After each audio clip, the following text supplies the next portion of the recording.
So I guess I'm live at the Global Power Platform Bootcamp in Milan.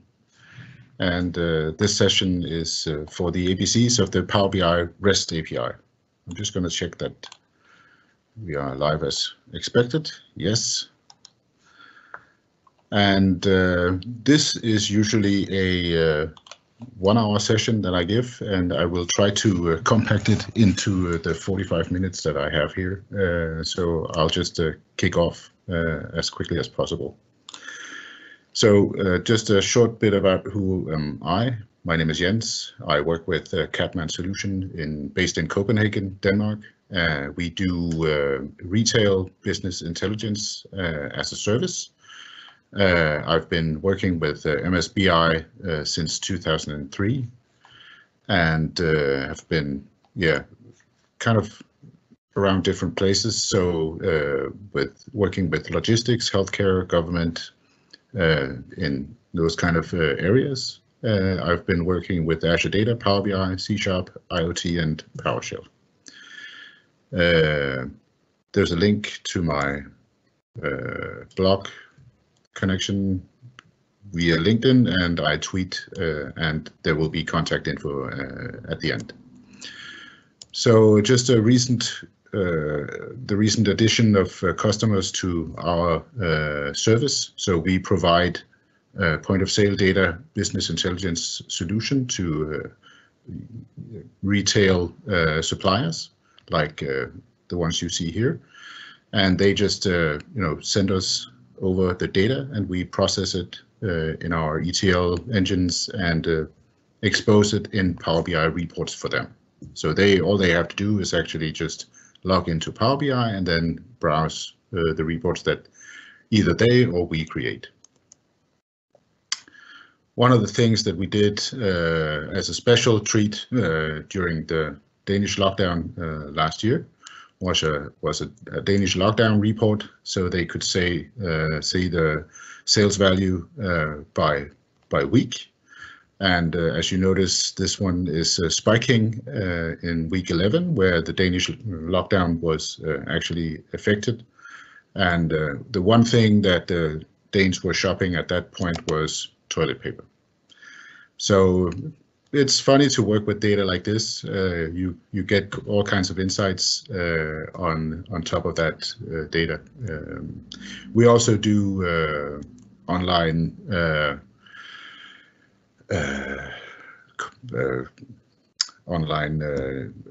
ad search history lookups and so on, so we can see which ads were looked at and so on.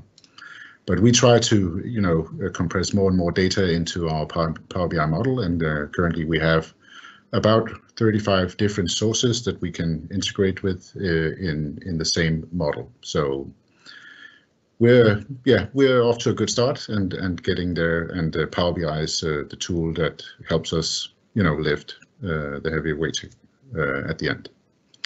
So a little bit about this agenda, a disclaimer at the beginning, what's not going to be covered by this session, then what is a REST API, then a little bit about C# and PowerShell, and you might think, what the hell? But we'll see why that is useful. So once that is covered, we will go into what is the Power BI REST API, which is a specialization of a REST API. Then we will go through demos, and then finally add some applications of the Power BI REST API and some resources. The most interesting part might be the applications of the Power BI REST API, because once you see the inner workings of the Power BI REST API, you might, not be too sure how to apply that to your business. And seeing different applications of it in the real world might be a good way to get inspired. About the demos, I found out recently that when I installed PowerShell 7, some of the functionality in my scripts didn't work. So unfortunately for this session today, I have had to fire up a virtual machine somewhere else and we'll log on to that and run the scripts off of that. It's not as fluent as it's used to be, but it's the best thing that I could do for today. I apologize in advance for that. All right, so a disclaimer beyond the scope of this presentation is managing users, groups, and reports, both the AD side and the Power BI side, and also code repositories, because these scripts that we use to interact with the Power BI REST API have to live somewhere, not only on your laptop, but maybe in a shared repository somewhere, and that's beyond the scope of this session. But you should look into that. Also, the managing user AD and groups is about application. You might know that as service principal names, where you can log on unattended. That's also just briefly touched by this session, but you should dive into that in order to not log in all the time when you need to run your scripts. So, to the main stake of the day, what is a REST API? So this is the definition of a REST API, a representational state transfer, client-server architecture, statelessness, cacheability, and you can read up on all of these things. And at the end of the day, if you just want to apply the Power BI REST API, this is, well, just noise maybe. But if you want to go look into the, deeper workings, you should know about these things and look up what this actually means.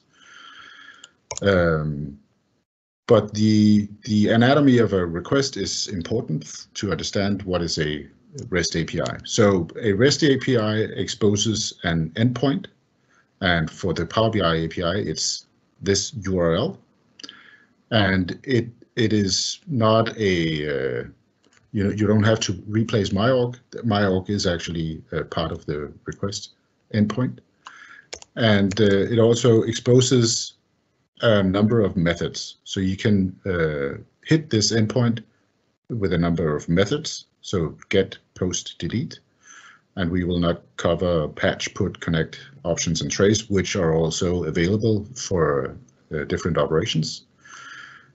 You have some headers in the request. Authentication and content type is usually the most common things in the headers.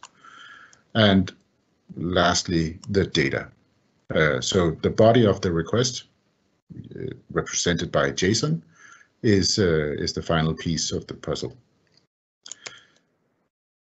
What are the different methods? So as you saw before, you can hit this endpoint with a different number of different methods. So get would be to retrieve a representation of something that the API exposes. If you do a post, so you push data to the API endpoint, you kind of create a member of the resource that you expose through the API. And you will see how this is making more sense when you see the details of the endpoint that you actually hit with these methods. Finally, put, patch, you can replace and update stuff, and you can obviously also delete stuff if your API actually exposes this functionality. Something to note is that get is a safe request method. So applying this to the endpoint is, well, there's no state change in the resource. It's a read-only. Get, put, and delete will get this. You'll get the same result every time you apply. So if you delete a resource, you can delete the resource once. You can't obviously delete the same resource twice, but nothing else happens if you do it over and over again.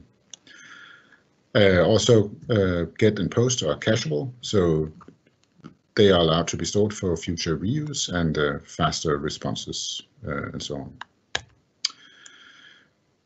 So back to the anatomy of a request. Now with the endpoint that we have in this case for the API at powerbi.com, you can have a get, post, and delete. And we will see some of those in the demos later. And not covered are patch, put, and connect, and options and trace. Content type, authentication in the headers, and a JSON in the body when it's required. So a get method endpoint request does not require a JSON body, but if you want to create something, an element, the post method actually requires what you want to create, the specifications of the object in the body as JSON. We'll see that shortly. So here's an example of a sample REST API, and we see the method is get, as you can see in green, and the endpoint is api.example.com, and the endpoint for this specific API is device management / managed devices. So if we fire off a request at this endpoint, we will get a list of all devices represented by JSON. However, if we do a post method request for this current endpoint, you note that the URL is exactly identical. You actually create a new device, and the body contains the details. Obviously, device ID and so on is created behind the scenes by the API, but you could have a name, location, etc., all kinds of different attributes that you want to add to your device, which you then entail in your body.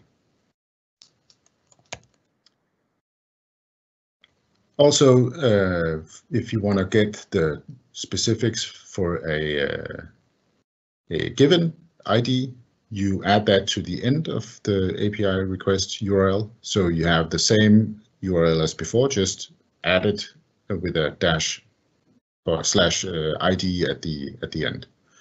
And this is a common way of actually designing REST API calls.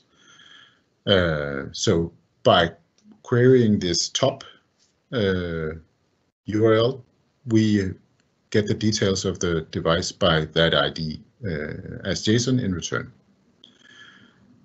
If we put with that ID, we update, and the body contains the details of the update. So if we want to update name, depending on how the JSON is constructed for that specific entity, you can either go by one attribute or all of the attributes or anything in between to update that. And finally, the delete. If you want to use the method delete on the same URL, you actually delete the device for the given ID. Now, with a delete method, you might want to look into exposing different authenticate or authorization for this request so that not anyone can delete stuff in your databases. And usually, in order to be able to maintain the history of your API, versioning is done by adding a v1 and v2 to the URL or to the endpoint, so that you can continue using the older version of the API, which is exposed via the v1 / users or privileges, or you can change your code to actually use the new one, and you kind of have a soft move from the previous version to the new version of the API. And this is also something that is commonly used throughout the REST API world. And obviously there are APIs that are exposed that you can just query. Some statistics and a lot of open source data, you can just go query the URL and then get back the data. But if you want to, make sure that you keep track of who is actually looking at your data, you want to apply authentication and authorization, perhaps on a later stage, to your API. And for that, REST APIs often require specific credentials. So you have to have a login for which has access to the REST API functionality.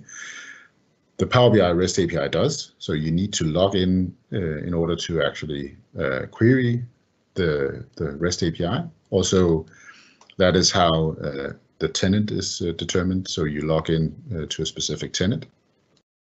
Otherwise, you wouldn't know which tenant you would actually query and so on. So a lot of it actually makes sense, and Power BI REST API also exposes an admin functionality where you can actually list up all of the workspaces or apps or that is on the tenant, and not only the ones that you as user have access to. So there are different variations of actually applying security and credentials and authorization to the REST API. For the Power BI REST API, there are some links in the slide deck for authorization and for the get token parts. So how do you actually do this unattended? You can do that by creating an app registration in your Azure Active Directory. And there are links in the slide deck on how you actually do that. And also an example in C# where you can actually get the token to access the Power BI REST API. Yes, and the final link is for registering the application in Azure Active Directory. Beware of .NET Edition core standard when you Google Bing. So if you look for solutions to a given problem, beware that there are different .NET editions out there, and the core is not completely on par with the standard .NET capabilities. So you might run into issues if you use a core edition project. Also about registering an application, there's a link called dev.powerbi.com/apps, which allows you to go through a wizard kind of application registration. And also Guy in a Cube has a video. The links are in the slide deck. And I will only go through a screenshot of how you actually do this. And you can see all of the kind of authorization that you can actually set on the APIs or on a specific credential. So you can have a read all datasets, dashboards, reports, groups, workspaces, and capacities. You can have a read write and create content and so on. So you can specify what kind of applications can actually do on a fairly detailed level. Excuse me.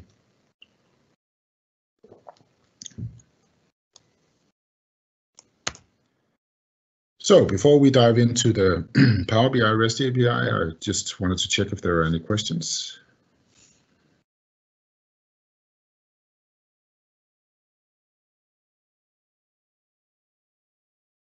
Nope, doesn't look like that. All right, then we'll have a look at the Power BI REST API. So I've had to, well, maybe there was a question, not sure. No questions for now, good. So I've had to cut this in half. When I started out this presentation, I could have this just as a one-column list of features, but the Power BI REST API continues to evolve alongside the Power BI tool. So every time a new feature is available in Power BI, there is a REST API, groups and sets of functionality deployed along with it as well.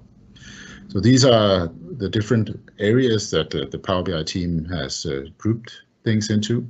So the admin part, where you need to specify that you want to request admin permissions. So the REST API actually checks, okay, so the user logged in is in fact a Power BI admin, and you can actually request these resources or change whatever you do.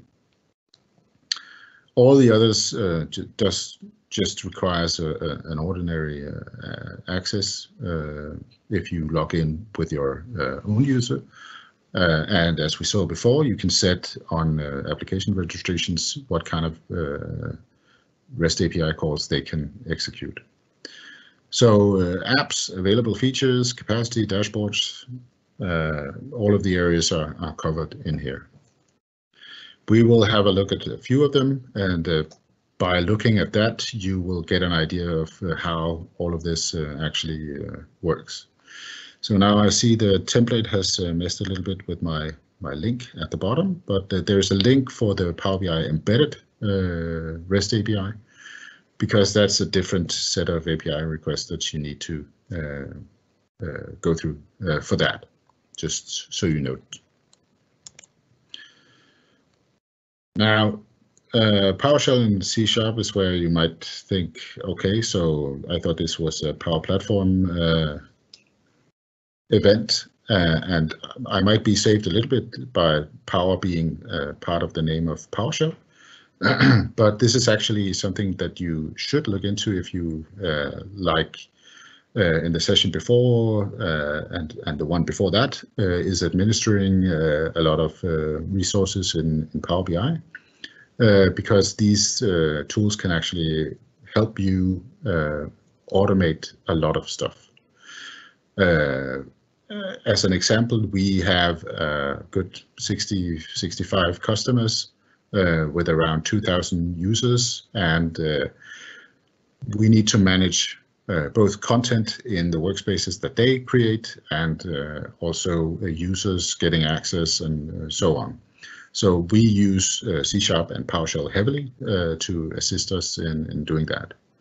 And obviously there is a breaking point for when it actually makes sense to script things out, but you will soon feel the pain when you need to do it manually all the time for a lot of users or workspaces. So that's where it comes in handy. So PowerShell is like a Swiss Army knife for just about anything. Most of the PowerShell modules that get exposed do a lot of stuff out of the box. So it's just about looking into the PowerShell gallery and see, is there anything that is concerning Power BI, and there are several modules that do. So we're off to a good start there. And where they fail, we can actually apply C#, because we can then take in a lot of other features. So C# is a Swiss tool as well, but has a little bit more functionality in. Obviously, the learning curve for C# is longer. I wouldn't say steeper or anything other than C# might be a longer learning curve than PowerShell. PowerShell is very forgiving and fairly easy to get into.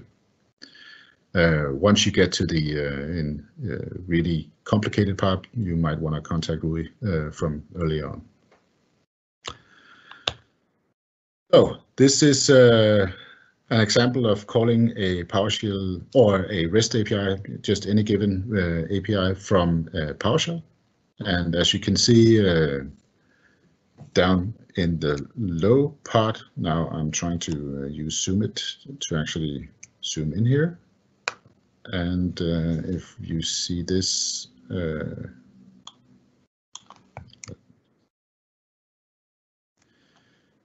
there is in PowerShell a method called invoke REST method. And that's a generic PowerShell method where you can actually specify, as we saw earlier, what kinds of method do I want to invoke. So in this case, it's a post.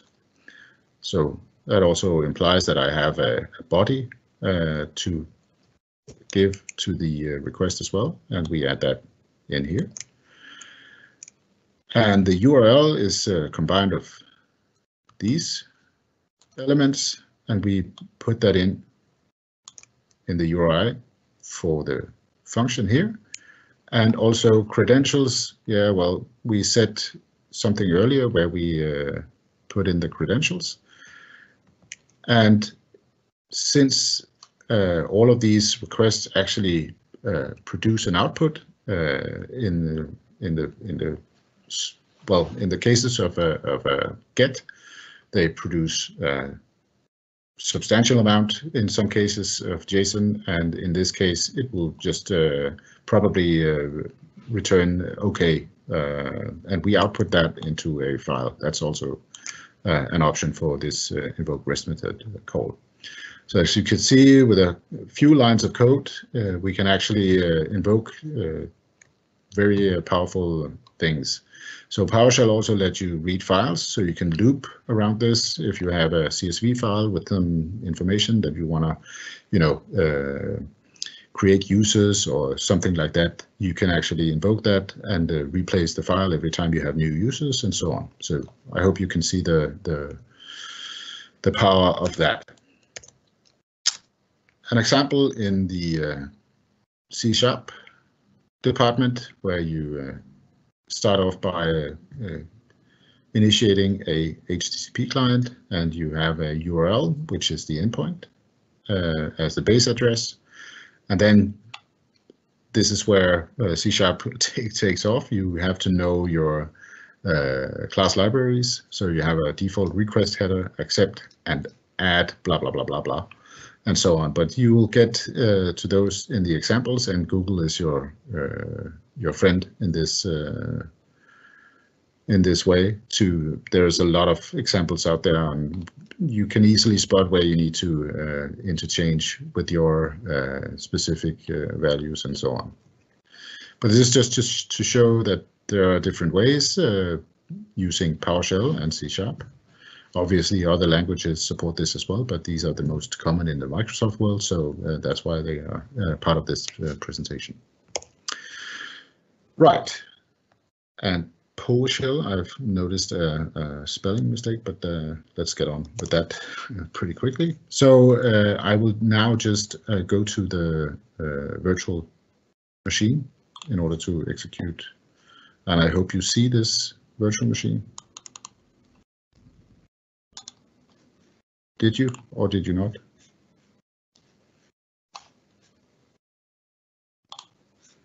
Can you confirm, Lorenzo, perhaps?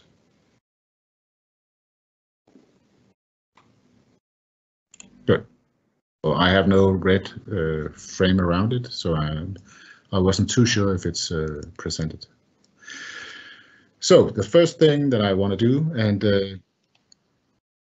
and my scripts have been adjusted a little bit. Normally, I would have a file on the C drive with an encrypted password, and then use that as a login mechanism in order to just hit F5 to execute the script, and the PowerShell script would then automatically just log in. But that is not supported on a machine where I'm not logged in as me. So this method convert to secure string is actually messing up with my script because I'm not the user logged into this machine. So I've changed it, and this is when I log in using this method, I can use that in the context of all the requests and scripts that I execute afterwards. So it's kind of a session login for this Windows PowerShell ECE. And it also goes for Visual Studio Code if you use that, or the normal PowerShell prompt.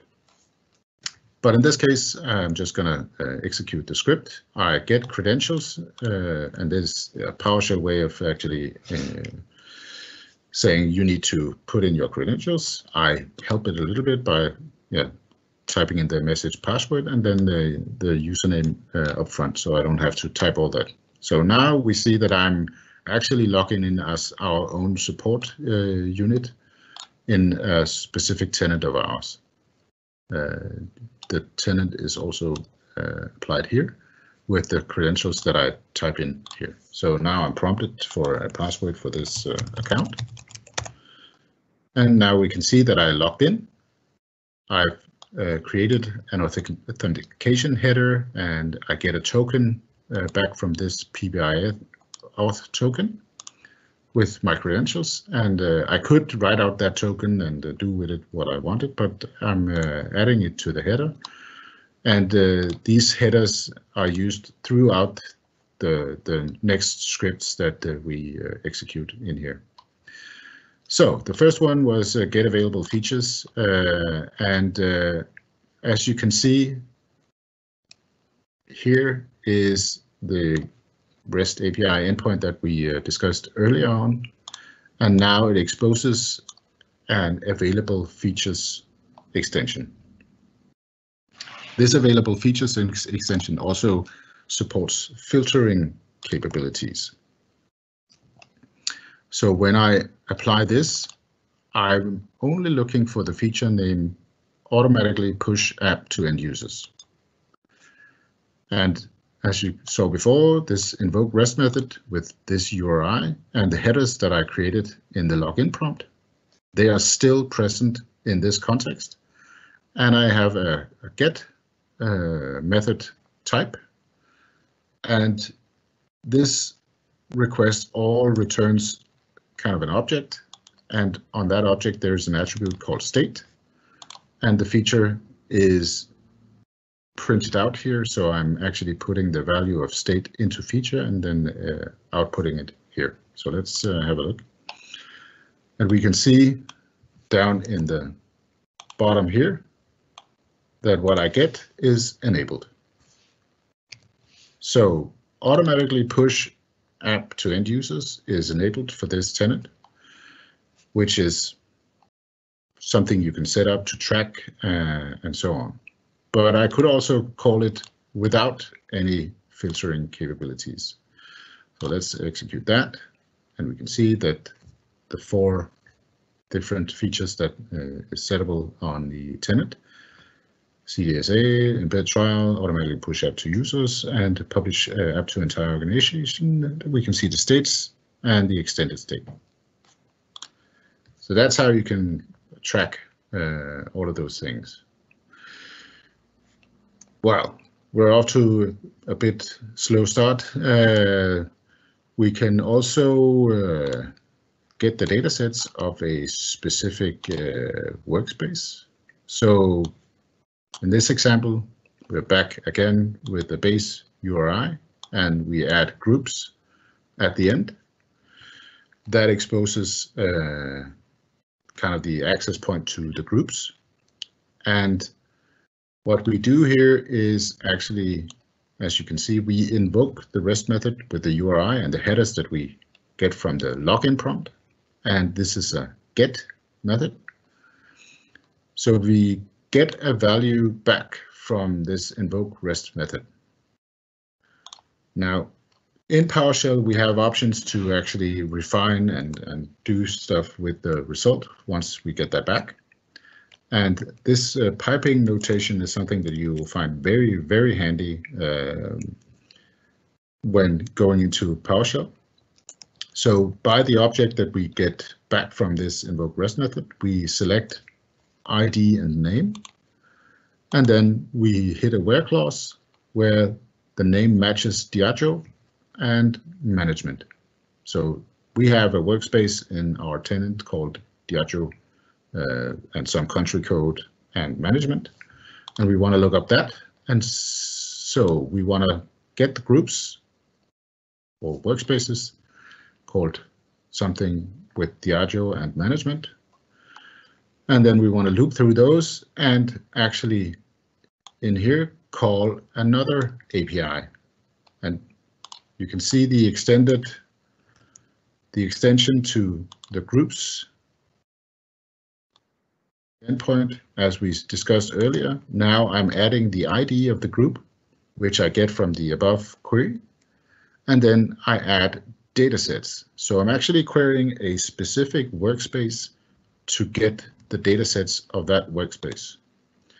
Once I get that back, again with the value of the result of the REST method, I then pipe and select ID and name of those datasets, and then I write those out.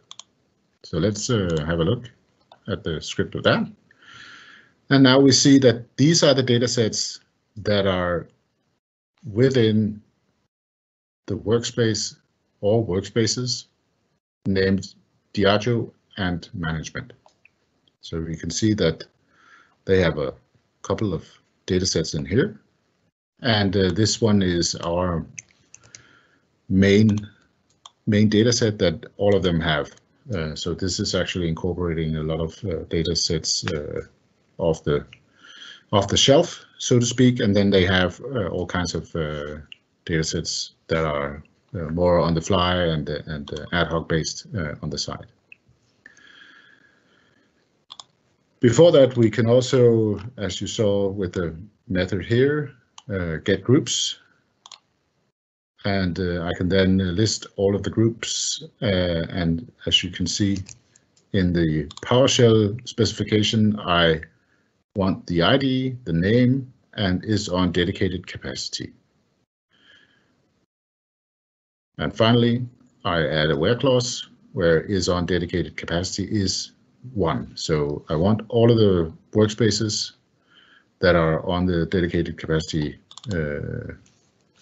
And now I just need to add this global Power should be good. Yes. And as you can see, at the end, I pipe this out into another PowerShell functionality, which is export CSV, into a specific file and with some additional attributes added to the end. So now I'm actually listing up all of the workspaces in our tenant that are on dedicated capacity, and I believe it's going to throttle me at 200, but let's see.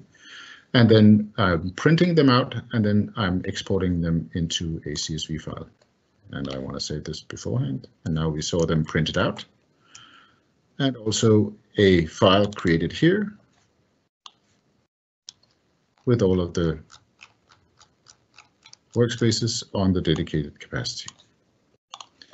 So now this is also leveraging a lot of power, both from the REST API but also from PowerShell, actually to, you can rename this to a CSV or keep it as text and then import it into your daily load and have a checkup on how are things changing in our tenant, just to keep track of things.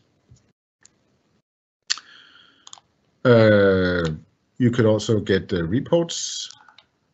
So again, we're looking for, in this group, Diageo and management. And as you can see from this one, we see the same endpoint as before, but now just reports. And I think we should print that out at the end, just to be sure. And I'll run that. And you can see we get the URL, the embedded URL, the name, and the report type. And the ID is from Power BIX, is owned by me, and so on.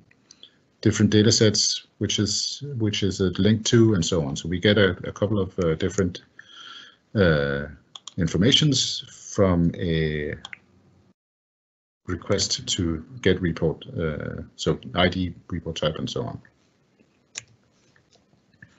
And you can also use that to track and change and automate. Does it actually work, this embedded URL, and so on. let's see this one. Get data refreshes. So in this one, I want to look at the lint workspace, and I want to look at datasets that are in there, and a specific one named CRM Genero. And I want to have a look at the last refreshes of that specific dataset. And let's just run this one. And it has to loop through a lot of stuff. And we do not see any, so let me just check.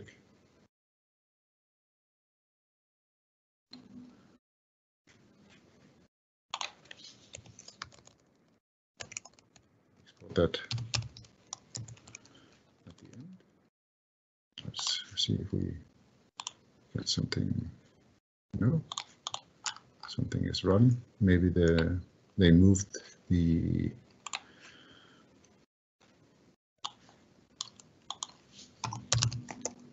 oh, not this one. And now just going to have a look. Yeah.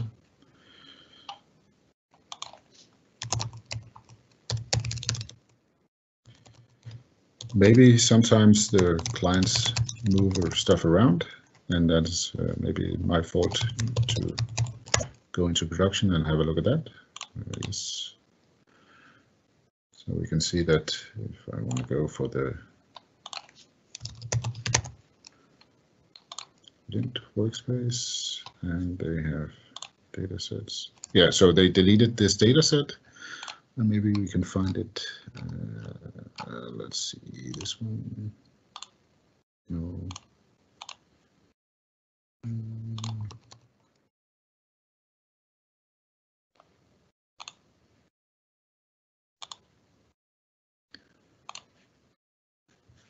The problem is that, oh, well, let's have this one, maybe.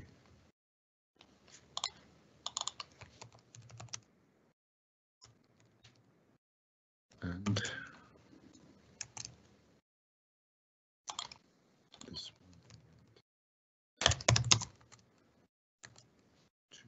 one, 2.0. I need a Power BI refreshed dataset in order to do this. And a lot of the ones that we have are actually just point us to, yes, so there we see it. And we also get the details about, is it a scheduled refresh? Is it on demand? And what kind of error code actually occurred if it failed. So now we see this one is using connectors that are not available for refreshing from the tenant. So we can't do that from here. So we have to download the pbix manually and update and then publish. So our automatic scripting is actually not working from here. All right, I think that was enough of demoing for these, but as you can see, you can import pbix files using the REST API, query datasets, query dashboards, and I have a single heads up because they also expose the functionality to actually update a datasets Datasource connection. So if you have a data source or dataset that is actually connecting to an Azure SQL database or anything else, you can actually update that data source connection through the REST API, but Analyze in Excel is not respecting that.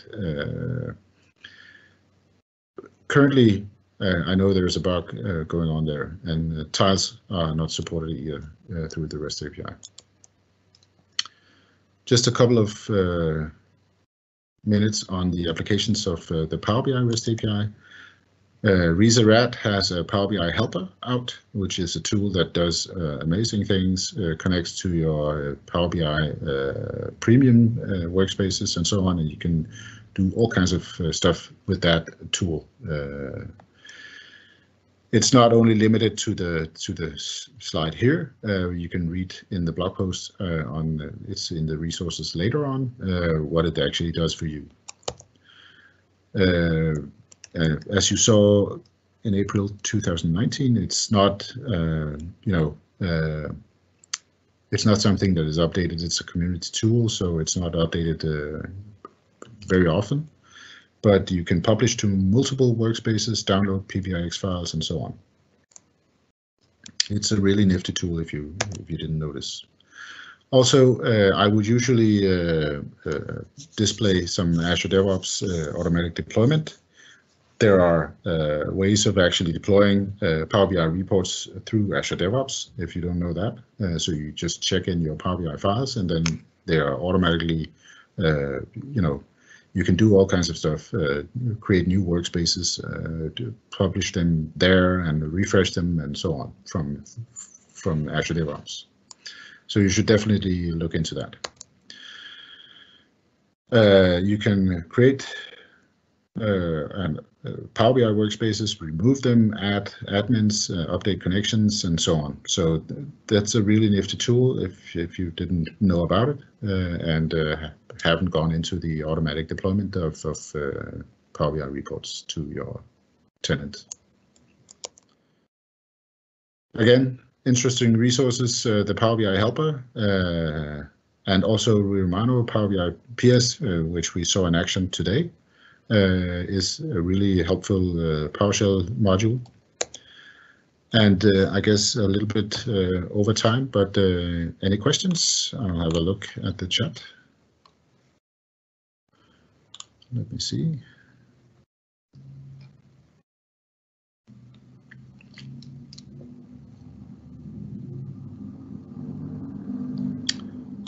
No question. Python instead of C#? I'm not sure. I don't think there's a connector. Well, you could connect to the REST API, obviously, from Python. So that should be doable. Yes, you should be able to do that. I mean, all you require is the ability to invoke a web URL and add content to that in the form of JSON, and I think Python is perfectly capable of that. So that's a yes.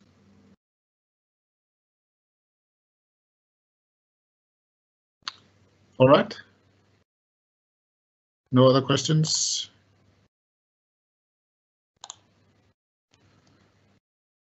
Otherwise, thank you for listening in. I hope you have a great continued event. This is a great opportunity to learn, and remember to thank the sponsors. And also, I will just show you this one so you can fill in the survey. And there's a new question apparently.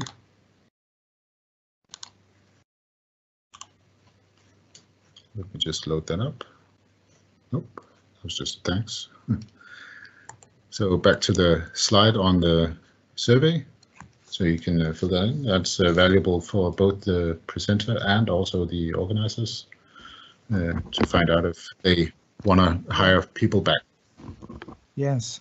Yes. We have another question, last minute question. Yes. If you have one, could you please show an example of a post API call? And also, can you explain how can we update the gateway connection of a dataset? Yeah, it's always a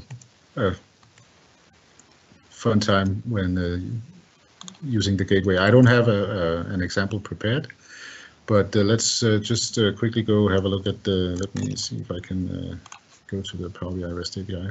So the Power BI REST API. REST API is the first one you see if you Google Bing it. I'm not sure Bing is the good way to go in Europe, but so these are the operations that you get if you look at this list over here. So you can, these are the operations that you get through the API with the gateway. You can create data sources, delete data sources, delete data source users, and so on. Yep, that's true. And I believe the question was on update data source or update gateway data source.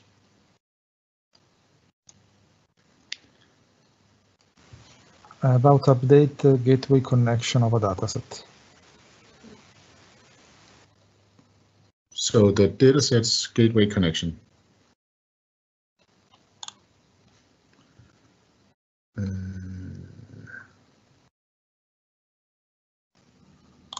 This is the bind to gateway. So as we saw before, the end URL is my.org datasets with a specific dataset ID, and this default bind to gateway. Then in the request body, you have a gateway object ID, which you can get from requesting these gateway APIs. So get gateways is a way of getting back the gateway object IDs, and then data source object IDs are something that you get from the dataset.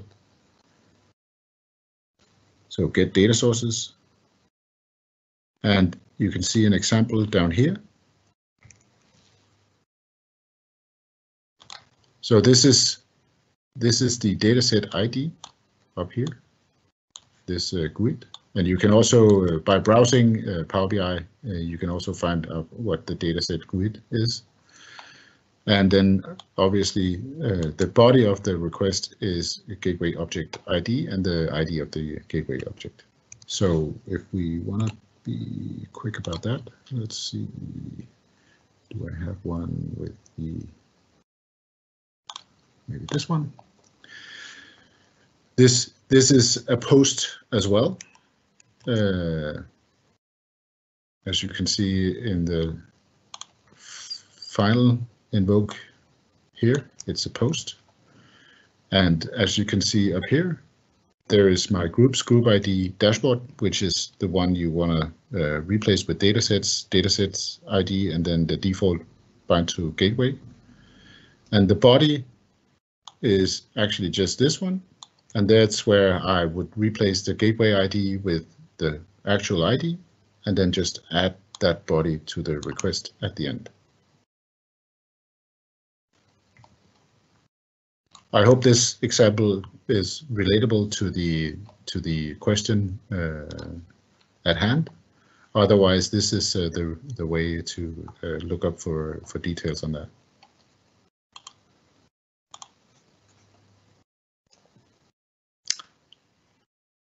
All right. Any further questions? Otherwise, thank you for attending. You can reach me at this email or at Twitter, and I'm happy to connect at LinkedIn if you want to hook up there.